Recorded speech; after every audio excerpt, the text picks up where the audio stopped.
Alors bon, c'est un sujet pour lequel je baigne dedans là, depuis un petit moment.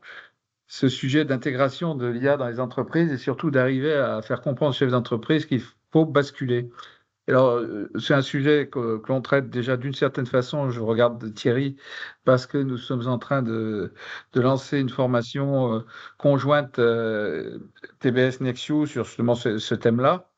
Et puis c'est un sujet que l'on aborde dans le cadre du MEDEF, puisque je suis référent en Occitanie pour l'IA Tour qui avait été lancé par le MEDEF national pour évangéliser les entreprises. Et donc, dans le cadre de l'IA Tour, on a fait un premier plateau TV Océane, où François-Marie est intervenu. Donc là, on n'avait pas de public vraiment dans la salle, mais on reviendra d'ailleurs à Toulouse après l'été. Mais on a fait Albi vendredi dernier, donc voilà. Et on a beaucoup évolué dans notre modèle. Alors quand je dis on, c'est animé par le directeur général du MEDEF Occitanie. Moi, j'interviens un peu comme François-Marie est intervenu dans le cadre du plateau TV, un peu en référent. On avait commencé en faisant un peu. Donc j'ai cité, je ne sais pas si vous avez entendu les différentes villes où nous sommes intervenus. Et je disais qu'on a pas mal galéré dans la façon de présenter les choses pour arriver à convaincre les chefs d'entreprise de basculer, de cranter, parce qu'à chaque fois, j'étais relativement frustré. Et à chaque présentation, ils trouvaient ça génial. C'était, ah ben oui, mais par quel bout on le prend par quel bout on le prend, on ne sait pas comment adresser le sujet, qu'est-ce qu'il faut qu'on en fasse, etc., etc. Donc, au début, on avait présenté, moi, je présentais un peu globalement l'IA, puis après, les entreprises qui avaient intégré l'IA faisaient un état des lieux de ce qu'elles avaient fait, et puis après, on a renversé de façon à ce qu'ils puissent raccrocher les wagons entre direct une entreprise qui présente ce qu'elle a fait, et ensuite, moi qui essaye de ramener un petit peu à la généralité de l'IA, etc. Et je me rends compte, donc on évolue, à chaque fois, la mayonnaise prend un peu mieux, mais c'est encore pas parfait. Et je voulais vous soumettre une façon de présenter les choses, parce que je me rends compte que quand on leur déroule l'histoire de l'IA, ce que connaît bien notre ami l'animateur Maître Luc, l'histoire de l'IA, les réseaux de neurones, etc., en fait, ils s'en foutent. Et quand on leur dit, bon, bah, les mecs, là, pour démarrer des projets, voilà comment il faut faire, ils s'en foutent aussi. Bon. Et donc, le sujet, c'est d'arriver à leur dire, bon, je vais vous expliquer pourquoi c'est intéressant. Alors, je vais essayer de dérouler vite. Je voulais commencer par, je le dis déjà hein, d'ailleurs dans les confs MEDEF, à leur dire que il y a une étude d'IBM qui montre que la plupart des marchés dans le monde dépassent la France en termes d'adoption de l'IA par les entreprises. En Inde, c'est 59% d'appropriation, en Chine 50%, Singapour 53%, Émirats arabes 58%, mais la France, un peu comme l'Australie et l'Espagne, l'Australie c'est 29%, l'Espagne c'est 28% et catastrophe, la France c'est 26%.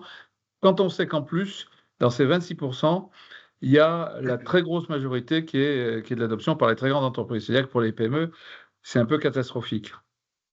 Alors, en discutant avec mon pote Chat là, de ce sujet, il m'a trouvé une petite phrase qui m'a bien plu, qui dit l'IA ne change pas seulement comment une entreprise fonctionne, mais elle change ce qu'est une entreprise. Alors, en réfléchissant le soir avec un verre de vin le week-end tranquillement, ça donne quelques idées. Et je me suis dit qu'on pouvait aborder les choses selon trois thèmes. La productivité, la créativité associée à la flexibilité et le changement de business model. Alors, mon sujet, c'est de leur donner tout de suite des thèmes et qui leur donnent envie, en fait. Des thèmes et des exemples. Alors, si je commence par la productivité, là, l'idée, c'est l'IA comme moteur d'efficacité de performance. C'est, par exemple, dans le domaine du commerce et du marketing, ce sont des outils de scrapping, c'est la performance du marketing, c'est la détection de nouveaux marchés. D'ailleurs, François-Marie, si tu te rappelles bien, c'est ce qui avait été évoqué par la société APEM lors du plateau TV. C'est l'automatisation des tâches répétitives, c'est-à-dire qu'à un moment donné, et puis quelque part, c'est bien, même si ça supprime des emplois, d'une certaine façon, il va falloir reconfigurer le personnel, mais plutôt que de les laisser tourner en rond dans des tâches un peu ennuyeuses, ben, du coup, c'est l'IA qui les prend en charge. C'est alors encore un sujet qui a été évoqué par APEM, c'est la prédiction et l'optimisation. APEM évoquait notamment, ils avaient des prévisions, des forecasts qui étaient bien meilleurs grâce à l'IA, puis qui étaient actualisés en permanence plutôt qu'avec leur CRM. C'était donc une optimisation des stocks. C'était naturellement, après c'est toute l'automatisation de la fabrication et puis c'est la partie maintenance prédictive. Alors là, je vais faire plaisir à mon ami François-Marie aussi, c'est que là on est dans le domaine industriel, c'est l'optimisation des coûts, qualité, délai, hein. Donc là, c'est cette partie-là. Tu es d'accord, François-Marie, je ne me suis pas trompé, j'ai rien oublié. Et puis c'est l'amélioration de la vie, alors que en temps normal, on serait sur plusieurs années. Faut que j'avance quand même. Deuxième partie, c'est la partie créativité. Alors, créativité, c'est la personnalisation, de l'expérimentation et des nouvelles expériences. Donc, en fonction de besoins individuels. Alors, ça peut être, par exemple, des voyages sur mesure. Ça peut être des traitements médicaux totalement spécialisés en fonction du malade, des expériences interactives avec par exemple des jumeaux marketing qui dupliquent des clients similaires mais avec des produits différents. On peut trouver ça dans le domaine bancaire. Ça peut être dans l'assurance avec des capteurs dans les véhicules. Demain, vous serez tous fliqués parce qu'il y aura des capteurs dans vos véhicules pour avoir une assurance qui sera plus ou moins chère. C'est aussi toute la partie design. Donc là, on est j'aurais peut-être dû le dire en amont, commencer par le design, puisque là, c'est la partie ingénierie. Bon, c'est générative design. Donc, c'est d'utiliser des outils qui permettent de designer rapidement. C'est le drug design dans le laboratoire pharmaceutique qu'on a évoqué notamment dans Future Intelligence.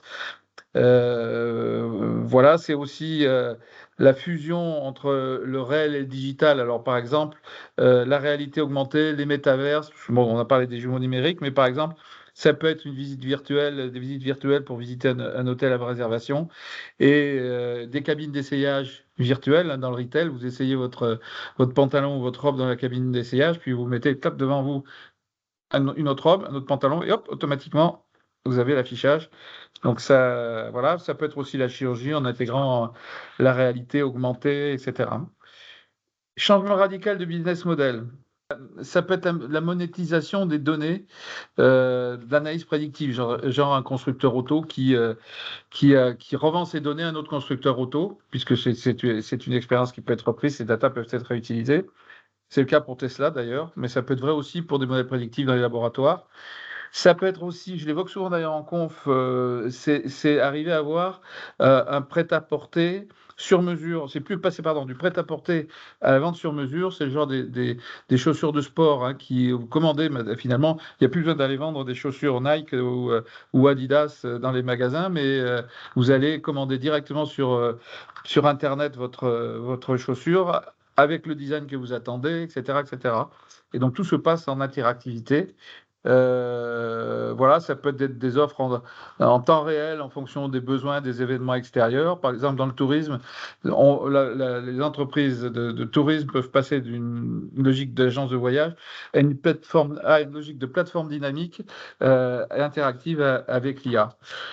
Alors, si je résume, si tu me Une restes plus minute. qu'une minute, une Ouais. minute, bon, alors rapide. Je pense Adidas, c'était ou Nike, c'est l'exemple typique où on a la productivité, parce que ça, c'est des usines entièrement robotisées, c'est la créativité, la flexibilité, puisqu'on rentre dans la personnalisation, et puis on est en total changement de business model. APEM qu'on a évoqué tout à l'heure, François-Marie, c'est de la pure productivité.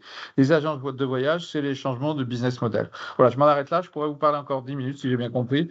Mais je m'arrête là. Pour ce qui m'intéresse, c'est d'avoir vos retours.